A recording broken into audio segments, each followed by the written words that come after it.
Web সিরিজের নাম দেখেছি তোমাকে শ্রাবণে, আর অদ্ভুতভাবে তোমাদের শুটিং হচ্ছে শ্রাবণে, এটা একটা অদ্ভুতভাবে মিলে গেছে। কিন্তু আজকে বৃষ্টিটা পড়ছে না, এটাই কি একটা মঙ্গলদায়ক বিষয়বস্তু শুটিংয়ের জন্য? না না, বৃষ্টি পড়ছিল, সকালে পড়ছিল, আমরা তার মধ্যেও শুটিং করেছি। সুবিধা হচ্ছে যে যেহেতু সিরিজের এটা নাম, অধিকাংশ সিনই আমাদের বৃষ্টির মধ্যে, ওই জন্য ডিরেক্টর বলেছে যে বৃষ্টি হলে সাধারণত আমরা গ্রিন রুমে বসে আড্ডা মারি, চপ মুড়ি খাই, তা হবে না, আমি সিন ঢুকিয়ে দেবো। আজকে সিন ঢুকিয়ে সকালবেলা শুটিংও হয়েছে।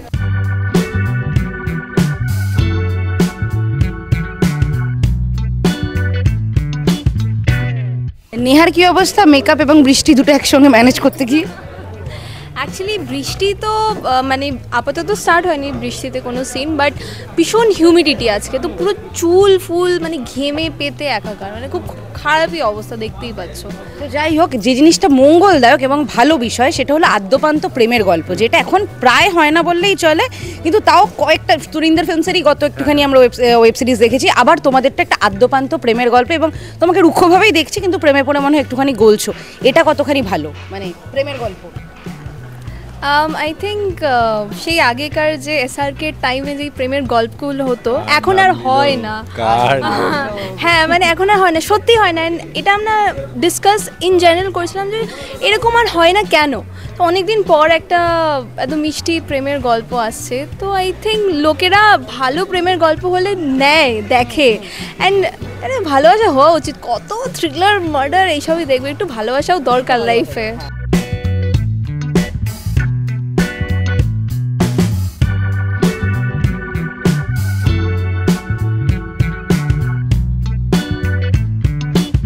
একজন তো প্রেম দিয়ে শুরু হয়েছিল, মানে প্রথম প্রেমটা একটুখানি যুদ্ধ বিগ্রহের মতন প্রেম ছিল, তারপরে একটা অন্যরকম প্রেম ছিল, আবার ব্যাক টু প্রেম। হ্যাঁ, মাঝখানে আবার অন্য রক্তাক্ত প্রেম গেছে।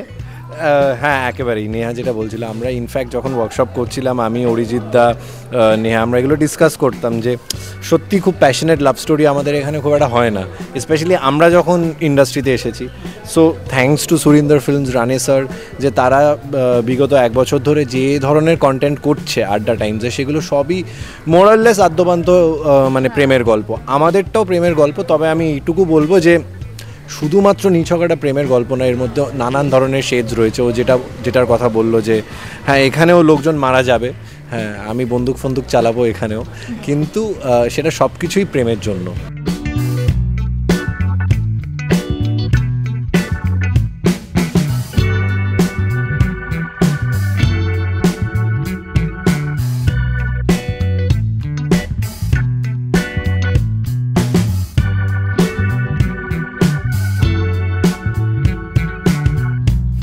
সিন দেখছিলাম, আমি দেখলাম ও রীতিমতো চমকাচ্ছিল, তুমি প্রায় ভ্যাবলা হয়ে গিয়ে মুগ্ধ নয়নকে দেখছিলে। কে কাকে চমকাচ্ছে বলো তো? আমি গোটা দুনিয়াকে চমকাই এখানে গল্পে। আমার বাবা বিশাল বড় প্রমোটার, আমরা মানে বড় বড়, হ্যাঁ আমার নেই, বাবার আছে।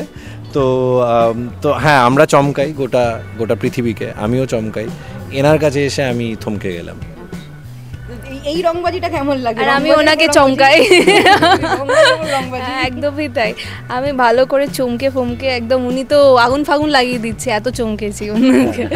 কিন্তু দুজনের ক্যারেক্টারটা ঠিক কিরকম? ইরাক শুনছিলাম যে বিধবা একটি মেয়ে, আর অন্যদিকে তোমার ক্যারেক্টারটা খুব রুক্ষ বলতে আমরা নর্মালি ভেবে থেকে দেখবে টক্সিক, কিন্তু আমার মনে হয় তোমার ক্যারেক্টার এখানে টক্সিক নয়। না না, একেবারেই টক্সিক না। আমি জানি যে আজকাল সেটা নিয়ে খুব ডিসকাশন হয়, একেবারেই টক্সিক না। বিষয়টা হচ্ছে যে ছেলেটা যে বাড়িতে বড় হয়েছে, সেই বাড়িতে মানে তাদের একটা এনভায়রনমেন্ট ছিল। সে দেখেছে বাবা অসম্ভব কোরাপ, হ্যাঁ ওরা কাউকে একটা বিল্ডিং তৈরি করার জন্য হয়তো কাউকে মেরে ফেলে, এরকম একটা বাড়ি থেকে ও আসে। ফলে সেখানে একটা রুক্ষ ব্যাপার রয়েছে, কিন্তু ছেলেটার মধ্যে একটা সফট সাইডও রয়েছে, এবং যেটা এই মেয়েটি বার করে আনতে পারে, হয়তো খুব কনসিয়াসলি না, কিন্তু ও প্রেমে পড়ে সেটা রিয়েলাইজ করে। অ্যান্ড আমার মনে হয় যে আমরা যে সোসাইটিতে এখন বাস করি, সেখানে একটা ছেলে যদি একজন বিধবা মেয়েকে ভালোবাসে, তার মধ্যে কোনো ক্ষতি নেই।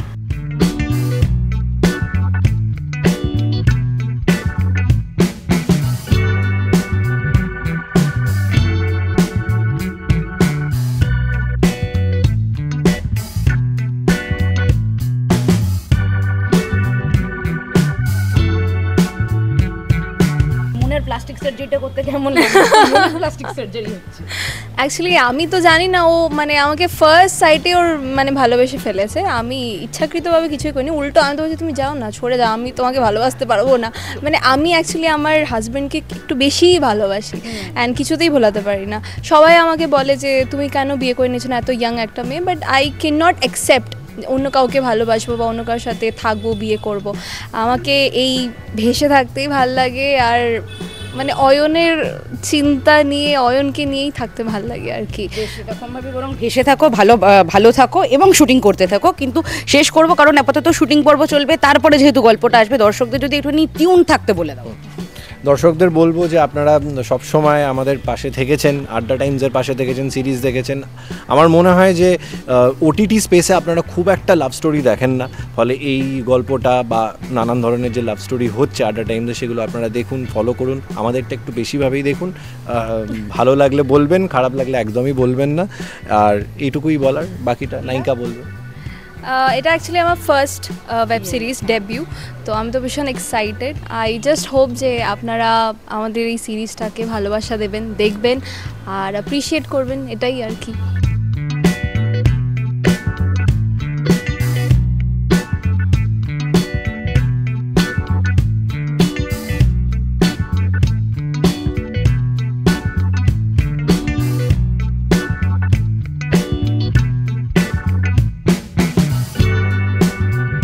টলিউডের latest update, gossip and entertainment পেতে সাবস্ক্রাইব করুন শুধুমাত্র সিটি সিনেমা, আর ফলো করুন সিটি সিনেমার Instagram, Facebook, Twitter and ShareChat page.